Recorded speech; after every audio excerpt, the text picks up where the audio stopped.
ಇಂದು ಜಗತ್ತಿನಾದ್ಯಂತ ಕ್ರಿಸ್ಮಸ್ ಹಬ್ಬದ ಈ ಸಂಭ್ರಮ ಏನಿದೆಯಲ್ಲ ಇದು ಮನೆ ಮಾಡಿದೆ. ವಿಶ್ವದಾದ್ಯಂತ ಕ್ರಿಸ್ಮಸ್ ಹಬ್ಬ ಆಚರಣೆಯನ್ನು ಮಾಡಲಾಗುತ್ತಿದೆ.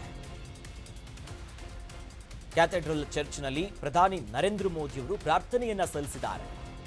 ದೆಹಲಿಯ cathedral church of the redemption church ಸಾಮೂಹಿಕ ಪ್ರಾರ್ಥನೆಯಲ್ಲಿ ಮೋದಿ ಅವರು ಕೂಡ ಭಾಗಿಯಾಗಿದ್ದಾರೆ.